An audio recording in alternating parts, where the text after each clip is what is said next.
Breaking news. Kakinada జిల్లా ప్రత్తిపాడు మండలం ధర్మవరంలో కల్తీ వంట నూనె కేంద్రంపై పోలీసులు దాడులు నిర్వహించారు.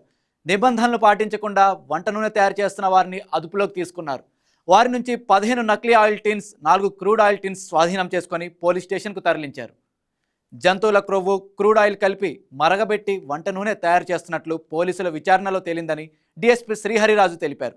ప్రత్తిపాడు సర్కిల్ ఇన్స్పెక్టర్ సూర్య అప్పారావు సూచనలతో అక్రమ కల్తీ వ్యాపార దందాకు అడ్డుకట్ట వేసిన ఎస్ఐ లక్ష్మీకాంతంను డీఎస్పీ శ్రీహరిరాజు అభినందించారు.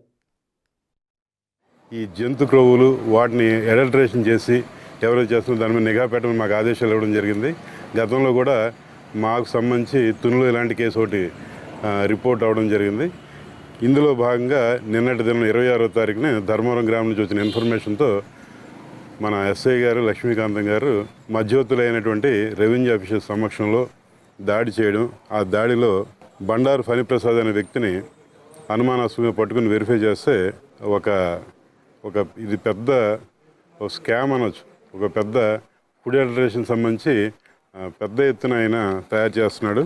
ఈయన ఏంటంటే ప్రజలకి ఈరోజు ఎంతో అనారోగ్యానికి గురి కాబడుతున్నటువంటి వంట నూనెలో కల్తీ చేస్తున్నాడు. అంటే వంట నూనెలుగా అమ్ముతున్నాడు. ఇదైతే వంట నూనె కాదు.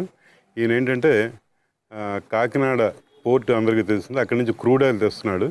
అలాగే చందుర్తి, పిఠాపురం లేకపోతే కొన్ని గ్రామీణ ప్రాంతాల నుంచి జంతువులకు సంబంధించిన అవశేషాలు లేకపోతే జంతువుల క్రొవ్వు, అది ఆవుదా గేదె లేకపోతే రకరకాలు వాటిని కలెక్ట్ చేసి ఎన్నిటిని కూడా హై టెంపరేచర్లో పెద్ద గంగాలలో మరిగించి ఆ వచ్చిన తర్వాత ఏదైతే ద్రవ పదార్థం వస్తుందో దాన్ని ఒక ఆయిల్ కింద చూపిస్తూ ఆల్రెడీ ఈయన దగ్గర 15 కేజీ టిన్లు ఉన్నాయి. అన్నింటిలో కూడా ప్యాక్ చేస్తూ బరంపురం ఏరియా కానీ ఇంక వేరే ఇతర ప్రాంతాలు కూడా పంపిస్తున్నట్టుగా మనకు అక్కడ ఉన్న మెటీరియల్ని బట్టి తెలిసింది.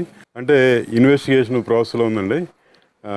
ఈయనకి సహకరిస్తున్నటువంటి ఏ రకంగా సహకరిస్తున్నా ఈ రా మెటీరియల్ సప్లై చేసే వాళ్ళు కానీ లేకపోతే ఈయన దగ్గర కొంటున్న వాళ్ళు కానీ లేకపోతే ఈయనతో కలిపి పనిచేస్తున్న వాళ్ళు వీళ్ళందరినీ కూడా ఈ కేసులో పెట్టడం జరుగుతుంది.